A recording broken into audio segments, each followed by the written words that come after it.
வெக்கமே இல்லாம சொல்றாரு தமிழ்நாட்டுல சட்டமன்றத்துல முதலமைச்சர், நான் என்னுடைய ஆட்சி காலத்துல 1 லட்சம் போராட்டங்களுக்கு மேல நான் அனுமதி கொடுத்திருக்கேன். கேவலம் முழுக்க நிர்வாகத்துல ஏபிசிடி கூட தெரியாத ஒரு நபராக முக ஸ்டாலின் அவர்கள் வந்து இருக்கிறாங்க. 245 சார்ஜஸ் வந்து பாடி பில்டிங் கட்டுறதுக்கு மட்டுமே தமிழ்நாடு அரசு போக்குவரத்து கழகத்துல 3 கோடி ரூபாய் இழப்பு. ஒவ்வொரு துறையிலும் அவ்வளவு ஊழல் இருக்கு.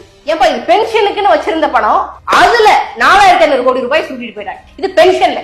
இதே மாதிரி ப்ராவிடன்ட் ஃபண்ட் பிஎஃப் பணத்துல 2000 கோடி ரூபாய் அடிச்சுட்டு போயிட்டாங்க. அது கூட பரவாயில்ல, நம்ம ஒவ்வொருத்தர்கிட்டயும் ஆக்சிடென்ட் செஸ் வந்து ஒவ்வொரு டிக்கெட்லயே வாங்குறாங்க. இந்த ஆக்சிடென்ட் செஸ்ஸுக்கு தனியா ஒரு பேங்க் அக்கௌண்ட் இருக்கு. அந்த அக்கௌண்ட்ல இருந்து 500 கோடி ரூபாய் அடிச்சுட்டு போயிட்டாங்க. இதுல நாம சொல்றதுக்கு என்ன இருக்கு அப்படின்னா, நீங்க தமிழ்நாடு அரசு போக்குவரத்து கழகத்துக்காரங்கிட்ட மட்டும் நாங்க நாம் தமிழர் கட்சியில இருந்து வர்றோங்க, எங்க துண்டறிக்கை பாருங்க, அதெல்லாம் பேச முடியாது. நாம் தமிழர் கட்சி தெரியும், நாங்க திமுகங்க, நாங்க பக்கா டிஎம்கே, நாங்க உதயசூரியனை விட்டு வேற எதுக்கு போட மாட்டோம். இப்படியே போட்டுக்கிட்டே இருந்தீங்க, உதயசூரியனுக்கே நீங்க போடுங்க, அவன் ஒரு நாள் உங்களுக்கு வாய்க்கரிசி போட விடவே மாட்டான். ஒட்டு மொத்தமாக உங்க அரசு போக்குவரத்து கழகத்தையே தனியாருக்கு தாரை வார்த்து கொடுத்து விட்டு உங்களை கைகளை விட்டு போறதுக்கான திட்டத்தை தான் திமுக வச்சிருக்கே தவிர உங்களை வாழ வைக்கிறதுக்கான எந்த திட்டமும் திமுக கிட்ட கிடையாது. உங்க பென்ஷன் பணம் போச்சு, பிஎஃப் பணம் போச்சு, ஆக்சிடென்ட் செஸ் பணம் போச்சு, எல்லாம் போச்சு. நட்ட கணக்கு எழுதுது.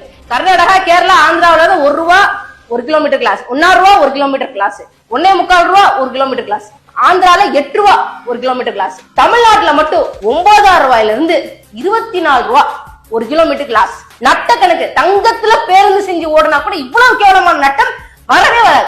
N95 மாஸ்க்ல மட்டும் இந்த தமிழ்நாடு சுகாதாரத்துறை